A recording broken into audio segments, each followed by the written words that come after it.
hours in Death Valley National Park. Let's go.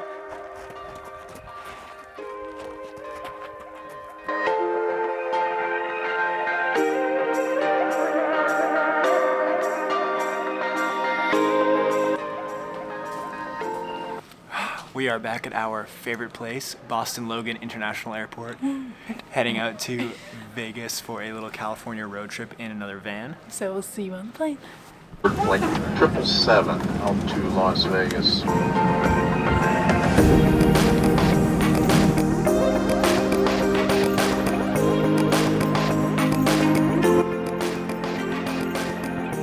Here to Las Vegas, the local time is approximately 7:45. For your safety, please remain seated with your seatbelts fastened and all those carry-on items put away until we are at the gate. So we just landed. It was supposed to be about a 6-hour flight, but it was a little bit less, so that was great. Unfortunately, my TV was black the whole time, and KJ's, you couldn't even change the channel. Watched the same cooking show for 5.5 hours. Yep, it was just on repeat. And then my tray table was also broken, and it was overall an okay flight. But we made it. New state, new city, welcome to Vegas. Vegas, baby! There are even slot machines in the airport. I shouldn't have expected that. All right. After a long travel day, we have finally made it to our hotel for the night. We're in Vegas, baby! We are in Vegas. Gonna go get some dinner. We probably won't bring you along. When we go to a new city, we like to walk around without a camera, without anything, and just experience it for the first time. And gamble a lot. No gambling. We are not good at gambling. We have no idea how to play. But yeah, We're gonna get some food, see some lights. You can check it out on our Instagram. Yeah, see ya Tomorrow morning.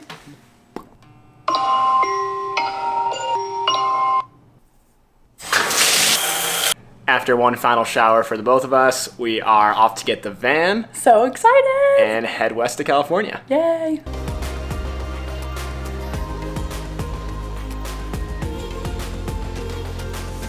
We are back, baby, and guess what? I can stand in this van. We're so excited. We're working with native camper vans again, and we are renting their Biggie. It's huge. It has a kitchen and all this fun stuff. We'll give you a tour later, but for now we're gonna go get some food and then we'll hit the road. All right, after getting some groceries and organizing the van, we are now off to Death Valley. It's gonna be about a 2-hour drive. The road getting in should be quite beautiful, and can't wait to show you around.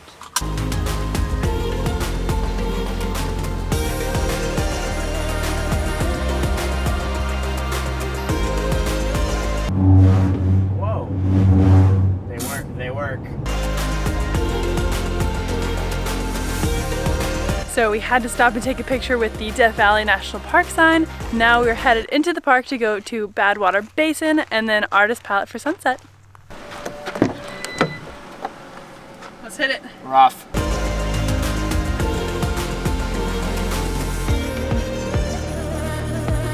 We made it to Badwater Basin, the lowest point in elevation in the United States. It sits at 282 feet below sea level, and it actually has a little part of the canyon behind me that has a sign that says sea level, so it puts in perspective just how low we really are, and it's awesome. It looks like you're walking on snow, but it's just salt. Really cool.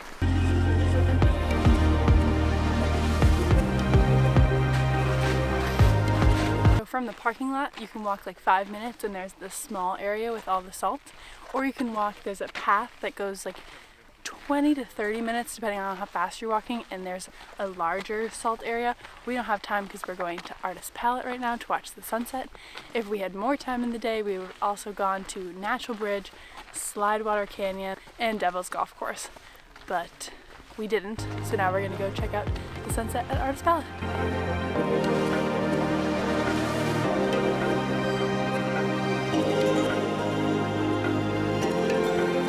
This is Artist Drive. You turn in off of the road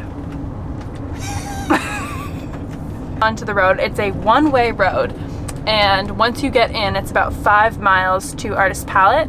Before that, there's a section that you can go in and just like overlook Artist Palette, but we want to be in there, so we're going pretty far in, and it's a bit bumpy and dippy and curvy, but it's entertaining.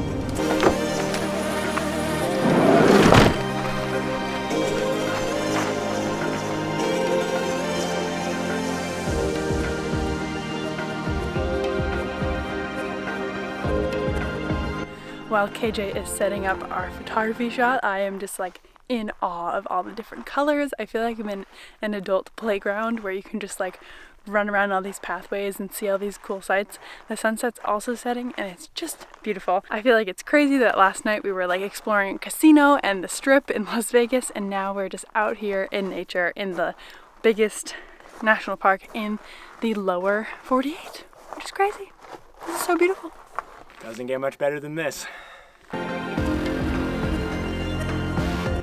After running around for a little bit to get pictures, very sweaty because I put my jacket on way too early, but to enjoy a sunset like this makes it worth it.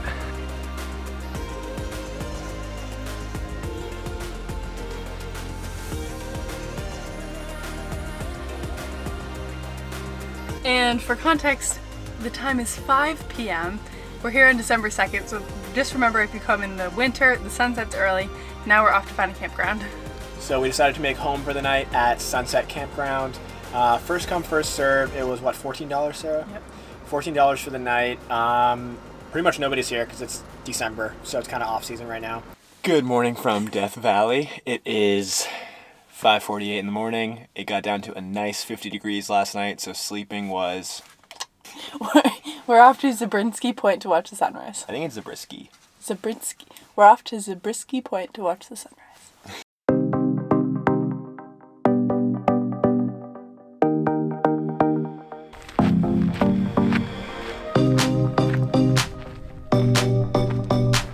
We decided to come down to the Badlands Loop Trail. It's to the right off the parking lot at Zabriskie Point. The top was getting a little crowded for our liking, so came down here to try to get away from that and experience the Badlands for what they are and their true beauty.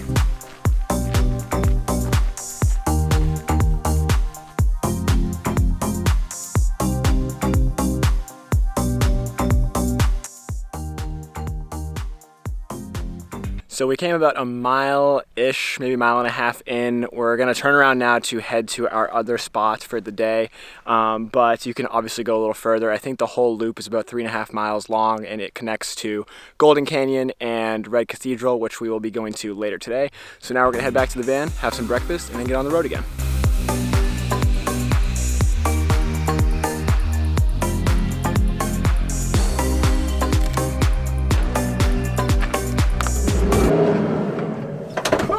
Breakfast time. Our next quick stop after breakfast is 20 Mule Team Canyon. It's, I think, 5-mile drive one way through part of the park. Really cool little pull-offs. You can just see some of the area around you. Obviously the backgrounds are beautiful, but now we are off to our next spot. We are taking the 1.5-mile trail to Red Cathedral. We are about a 1/4 mile into Golden Canyon, and this is probably the most amount of people we've seen all day in one place. Not too bad though, but obviously still more than we've seen all day.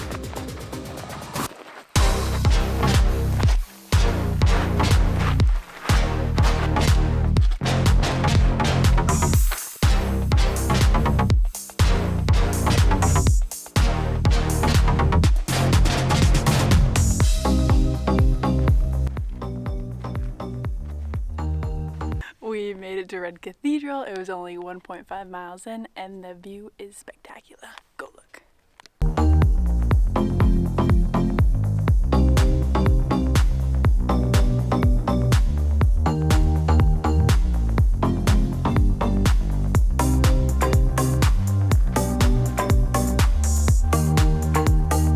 After hiking Golden Canyon and Red Cathedral Trail, we are now off to find a campsite for the night. Gotta find a backcountry campsite here in Death Valley. There are a few rules to follow, which Sarah has right now.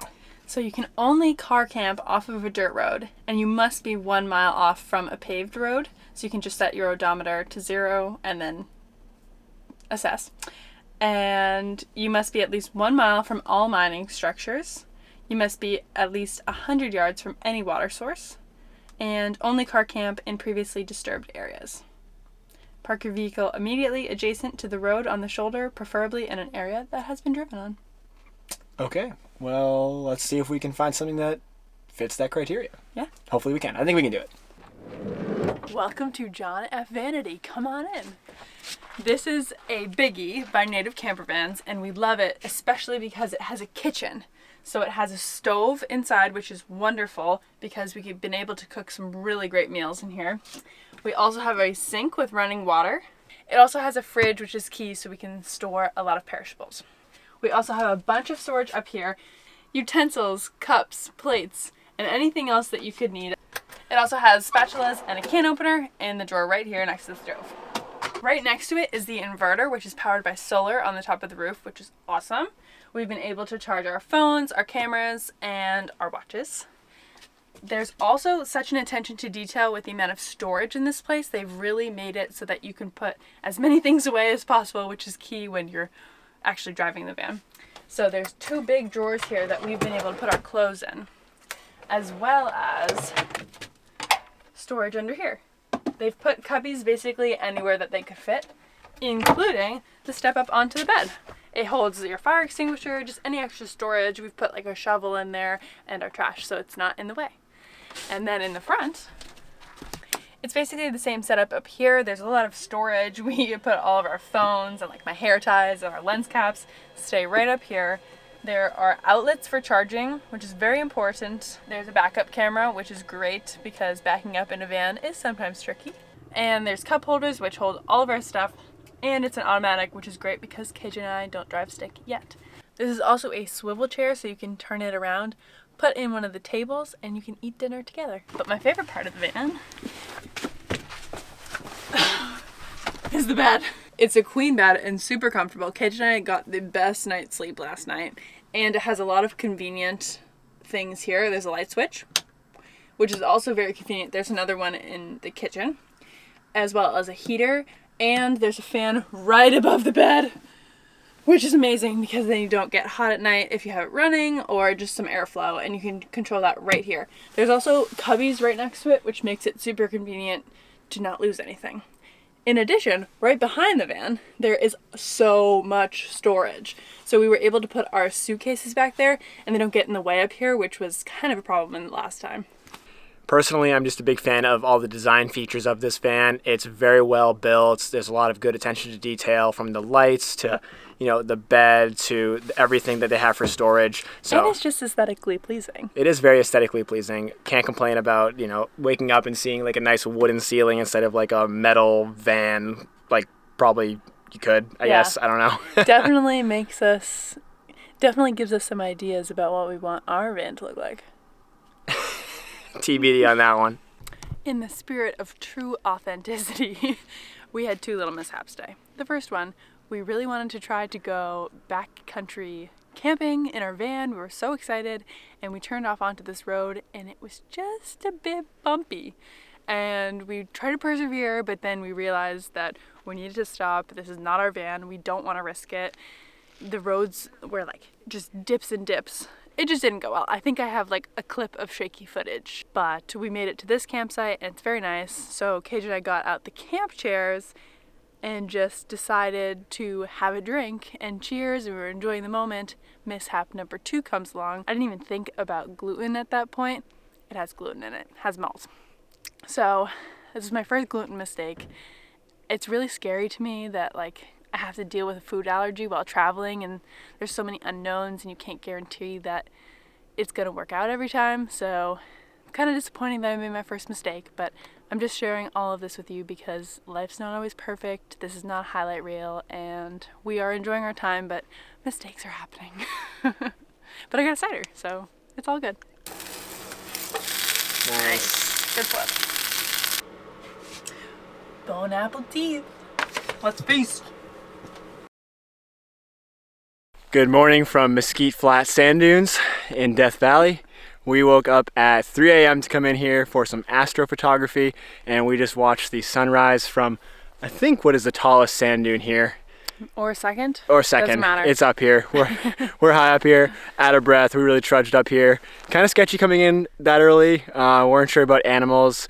We had our headlamps, but still hard to see, obviously. It was cold. I was really cold. Sarah was really cold, but we did it. Proud of us, proud of you. It was fun. And that's what matters. So while sand exists all throughout Death Valley, there are few places where actual dunes are created. This is because there has to be a source of sand, which are the mountains to the north, and there are eroding mountains to the north. And then there has to be wind to bring it to the south, but there also has to be a barrier to prevent the sand from leaving, and those are the mountains to the south. So although individual grains move and ripples form, the field of dunes stays.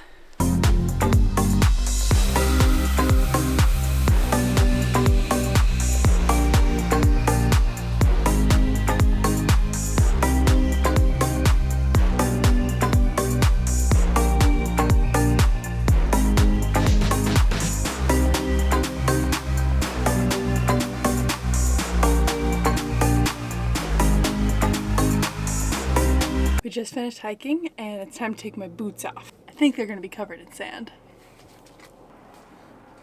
Whew. Taking my boots off. A little sandy. Oh yeah, all in the boot. Well, Mesquite Flat Sand Dunes was awesome.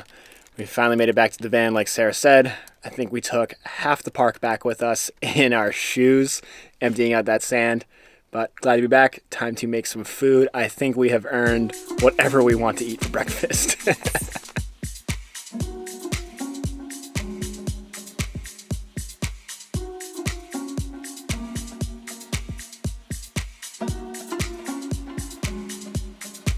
So we got to the sand dunes at 3 in the morning to do some astrophotography, and then first light was about 5:45 a.m. The sun actually rose at 6:45, so we were in the park for a long time. It was very cold, so definitely be prepared. Bring a lot of water and snacks. And then we just left the park at 9:30, so we were in there for quite a long time. Highly recommend going for sunrise. Sadly, our time in Death Valley is coming to an end. We are headed about an hour 45 west to Alabama Hills, so see you in the next vlog. Here I come. Woo. Now I'm the woo girl.